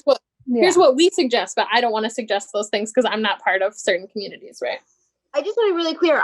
I'm not re-challenging that point. Right. I was curious about that one recommendation. Yeah. I'm actually really interested in it that could be so important, but just I'm imagining the fear response that it would be received with. So I was just curious about whether there was more behind that, but I think that I'm interested in it, where I was coming from. I think it's astute of you to assess that fear. Yeah. And one of the things that we heard in one of the police budgetary meetings with the select board recently was an assertion from Captain Kerrigan that the police have just been expected to learn about all this stuff over time. They're expected to know about all these things. And part of me has a lot of empathy for that. And part of me thinks that in most of my jobs that carry power, I'm also expected to be doing some learning and development within that organization. And that's just not on me as a employee in that organization. But if an organization is taking responsibility over a task in the community, there is an accountability to do your own research and learning and connecting with other people about what that is. And it's not the role of the people who are most impacted to do that. And yet here we are. Organizers brought this process up. Many people named that this is the best step for community safety ever. Like, we're so glad that we're finally looking deeply, listening to the harm and figuring it out. But we can't do everything. And so that's the balance that I think you're totally right to assess this fine line. And I don't hear it as a challenge. I hear it as like an open question about what is and is not our responsibility in these recommendations. We're going to make recommendations that hopefully are specific enough that they can't get co-opted into more harmful things and open enough that people have the freedom to do what they need to do within them. That's been my goal. I don't want to make a recommendation, start an accountability body for the community. A lot of people shared that they tried to do that with the CPCC and it doesn't actually function the way that they thought it would. Or more training, right? More training as a recommendation would function in that way. Might function in a similar way. So I hope that we can strike the balance between enough guidance about what might make that ethical and enough freedom that people can do their own thing and do what works for the department. I'm not the supervisor of the officers. Right. I don't know what they're going to accept and unaccept. And that's a big job. And they can figure out some of that and hopefully collaborate with some other people in figuring out some of that as well. And I want to say to the community and the committee members here, feel free to raise your blue hand at any point. This is an open discussion, community and committee. So feel free to share. Yeah, Laura. I just have a question following up from last week about our role as a committee at the select board meeting and how that works with open meeting law. Yeah, so this is a good question. As we have articulated, Shay and I are submitting the report. There is information in the report about the role of the committee, what the committee's role has been, as we've discussed, guidance, directing us, holding us accountable, feedback, informing the recommendations, which Co-designing the questions. Yeah. Co-designing all the survey. specific, all the specific tasks that y'all have been involved in. So that's framed out in the report. And, we want to hear from you all. I know we only have 10 minutes left of our last meeting, but we do want to hear from you all, as Shay said at the beginning of this meeting, if there's any big areas of dissent or things that people feel like we cannot, the committee really dissents in certain areas of this, what we've presented to you all, we want to hear that, and we don't want to move forward with that. That being said, it doesn't make sense to vote on every individual recommendation. We certainly don't at this point also have the time for that. And so moving forward, as we said last time, we are happy to have you all. We would love to have y'all at the meetings. I don't think we ended up reaching out to the town about the question on, does the committee disband if more than if 5 or more of you all show up to the meeting? What does that look like in terms of a publicly warned meeting? What I do know, from asking that question in the past about other events, as we were functioning as a committee, as y'all were functioning as a committee, it is people can show up to the meeting, right? The question is, can't make decisions as a committee in a space where there's 5 or more, if it's not a warrant. And speak as committee members. So we can ask if it needs to be that we need to make a warning for us all to show up, then we'll just make a warning that we all are able to show up. We'll just try to co-warn it. That would be my first attempted strategy. If you all want to show up there in quorum on the 5th and hear the report and speak at all, we can check in with Peter and see, and we'll email you if it needs to be warned. I think everyone's welcome to show up. What we are allowed to say or how we're allowed to make decisions or talk is the thing that's limited by public meeting law, if we still count as a committee after 10 minutes from now. Emily and our contract is up for this project on the 31st. We're going to have all our paperwork squared away, everything donezo on the 31st. So I wonder if that is the moment where the committee gets poofed out of existence. And I think it might be worth it to talk about at some point outside of this space, what continued organizing around some of these ideas might look like outside of a public committee. I'm very interested. The public committee structure has been really fascinating, super helpful for some things, really great for some kinds of inclusion, and also very different than other organizing I've done. And there's a lot more freedom in other kinds of organizing, right? This was a review. There's also another piece of the work that brought this up, and that will continue to happen, which is the community is going to organize for what they want. Whether they want to support or oppose any of our recommendations, the community is going to organize, because that's what people do. And we get to participate in that however we are going to, I think, once this project is over. And if we want to be in some collaborative communication with the individuals who have been this committee after it's no longer a committee, I'm open to continuing conversations about those things. But I don't think that happens in the space of this meeting. I think this committee will probably disband after tonight or the 31st. I don't know technically if it's after our minutes are submitted or what, but it's going to dissolve because it was temporary. And then we will all go from there. And I did just send an email to the town manager. So Phoebe, he's probably going to respond in 2 minutes. No pressure. He's very responsive and helpful. All right, thank you. And I'll also just say that I love all of these recommendations and fully support all of this. So yeah, it was good to have time to just read it in more depth, and it doesn't feel like there were huge changes that were made. And the more that we sort of talk about it, even in this setting, the more just I'm super excited to share with the select board and see what happens next. Mm-hmm. And I think, thank you, Laura. And 2 things that I want it really helps me to remember about this work. One is this was really a wide review, and some of our recommendations are going to be areas to narrow in on, areas that we need to learn more about. As Shay said, I found a report that was done by the Police Assessment Resource Center and read it on just a review like this of just the Citizen Oversight Committee, their version of the CPCC that was 135 pages. So ours is a wide review, right? A big listening.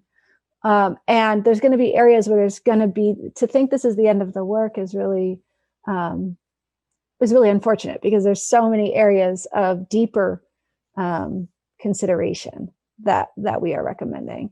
And the other thing, I forgot.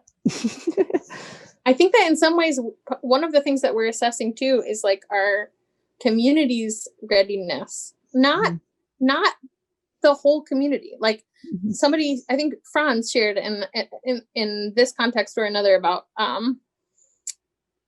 making sure that we're really not wording this as like Brattleboro says this, or like this percentage of Brattleboro says this. We tried really hard to make it accessible in a bunch of ways.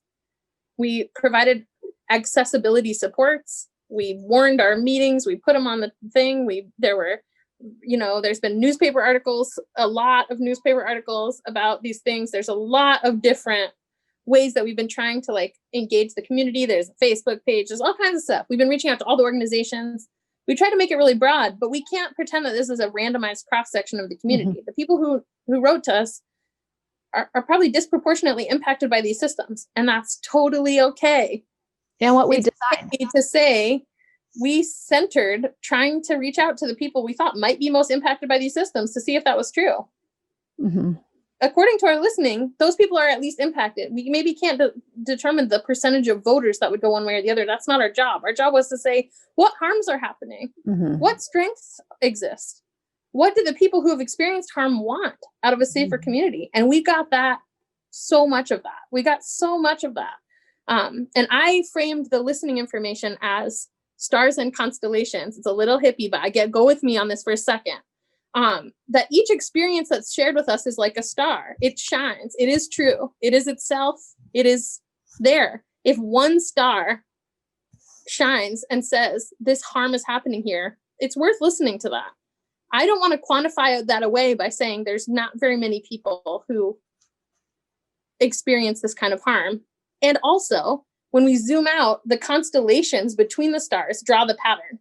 And we can see which patterns are really big and which are smaller, what themes are stronger and smaller based on that zoom out.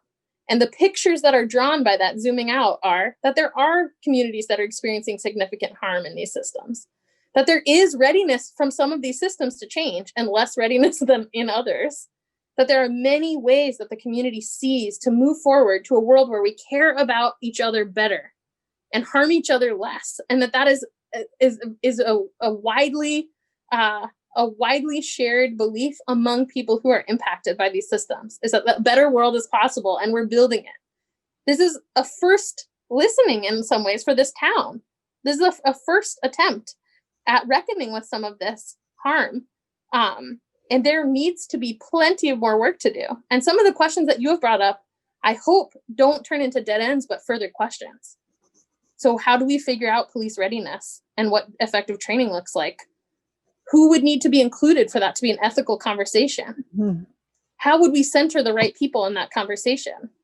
What do we do if those relationships can't happen because of harm that's existed over time? These are great questions, not dead ends. Right. And not something that we can do in the tiny amount of time that we had in the middle of a pandemic. So I'm really inspired right now. It's been a total roller coaster, but right now I'm feeling really inspired by you all and all the people who shared with us and all the people who brought this process up and all the people who sat through those 15 plus whatever hours of select board meetings this summer to make it happen. And the zillion hours of listening and the zillion hours of report making that have happened, because those are all investments in all of us getting taken care of better. And these questions, like Captain Kerrigan's question at the last select board meeting of, if we create alternatives that are outside of the system of policing, how do we make those calls?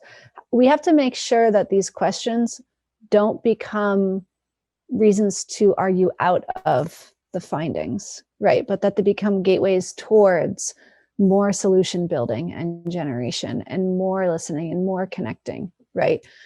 These are, and the point I was going to make earlier that I forgot, Laura, in response to what you were saying is, I'm also excited to finalize this project and get the report out and see where it goes and have these conversations with the select board.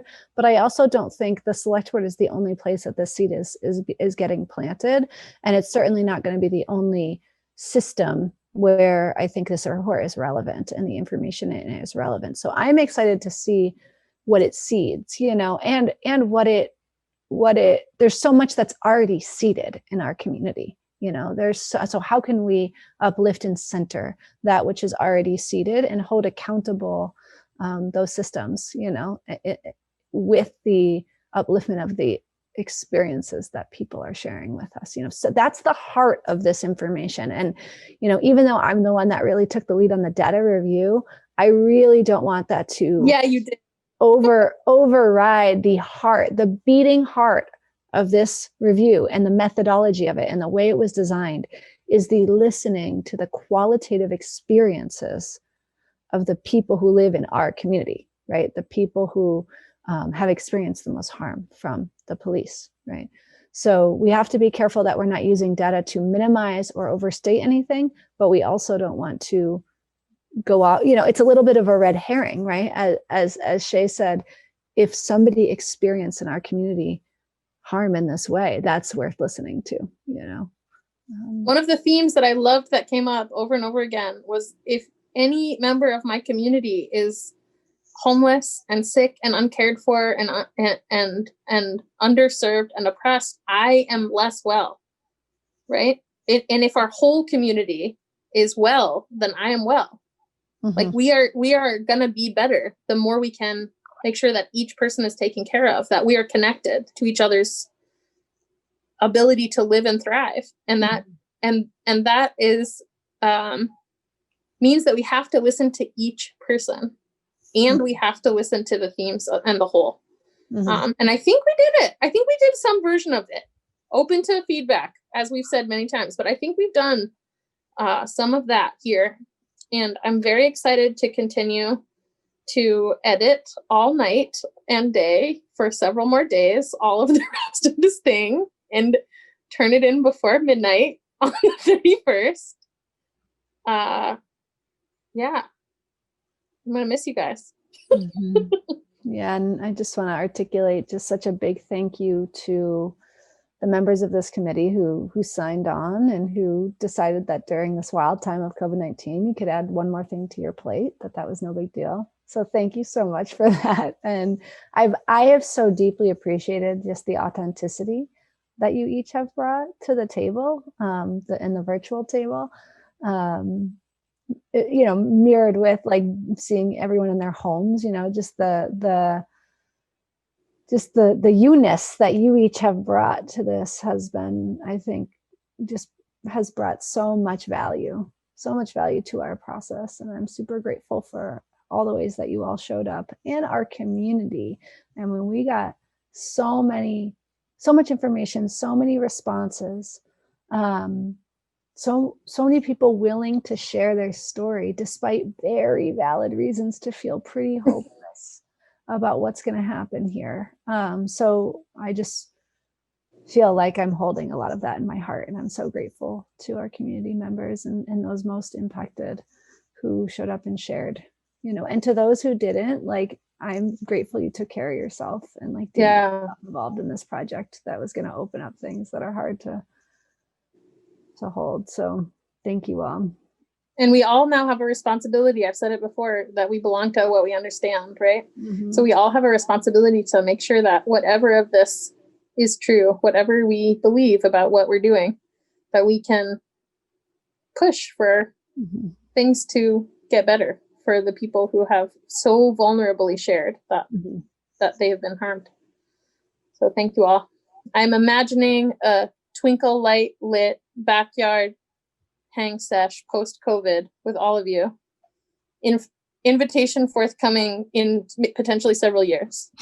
We'll see what happens. Thank you all so much. And thank you to those of you who aren't a part of the committee but show up every week. Gary, Tara, thinking about you. Yes. It's been lovely to meet you all and to work with you all and to hear your input. Yeah, folks from the community or from the committee are welcome to share here as we wrap up. So I'm also very grateful for this process and for all of you. And I'm sorry to take it back to logistics, but can I just summarize what I understand to be the future steps? So there's a select board meeting on the 5th where Emily and Shay will present. Is that true? Yes, that's true. And then there's going to be a big fat report for all of us to read. And is there going to be a way for us to distribute that to everyone we know? It will be a public document. You are going to be welcome to download it and share it and email it, and we will post it. Will also be linked on. I don't know if it'll be hosted on the Brattleboro website, or if it will just be you can download the file from the Brattleboro website. It will be a large file. Emily and I have been co-editing this document, and our computers are both freezing because it's so big. But my hope is that that's pretty readily available. We are gonna. I've made a commitment to share that with the many organizations that I talk to, and as many community members as have contributed. We want to share it with them. Many organizers have already shared that they feel like there are potential uses of this information in their field, in addition to the select board and their, potential advocacy work or whatever. So we want to make sure that everybody who could use this information has it. And I think that like I said, I hope that there's further organizing that happens around whatever people in the community want to happen, or, whatever recommendations are presented that folks support. I don't want to say support everything that I support, but whatever resonates with folks, I hope that we can build upon organizing to make change for. If we came into this hoping to learn really, truly what change needs to happen. And then a next step is that some people have to take that baton and, make change happen, continue to make change happen. People have already been making change happen. People have been doing so much work, so much work for long before this. And I want to explicitly honor the root in that, because it's not only from my own perspective, but because so many people in this report named that space, which has been building for a long time, doing that change work. And I hope that we can just keep it rolling. Emily and I are probably going to take a little bit of a step back, which is appropriate, because we don't need figureheads. We need collective work. And I also want to add, Maya, to your question, and to those who have to leave, I totally understand. Thank you all so much for being here. That we are scheduled, I believe, by Kelsey, thank you, on the agenda for the 5th. But there will be a select board meeting every Tuesday night in January, and it is likely I'm planning to attend all of them, with the likelihood that we will also be discussing findings and recommendations and clarifying and presenting at more than just the 5th. So that's just, I don't know what that's going to look like exactly, but that's because they have to finalize the budget for fiscal year 2022 by the end of January. Okay, so it sounds to me like organizing as many people to those meetings as possible could also be something. Yes. And I think okay. Others speaking as much as they want to or willing to the findings and the recommendations also bolsters the community's support, of course, for it. Right. And I think that we also, I want to check in with Peter about the technicality, but we have this Facebook page. We have these lists of people who've participated so far. And because this phase of the work is ending, I think it's possible that some of those could be opened up. So once this becomes a public document, we don't have to guard the things that we published anymore. And we can share people's quotes directly out with the world more, right? We can there's a lot that will open up once this is out. And I'm imagining that some level of social media, disbursement of some of the stuff that's in here might be a role that I can take on in my extremely reduced hours of this project to help just get the information out that's there, get some of this listening information out that has come out. So we'll keep you all posted about whatever that is once we're unemployed from this job again.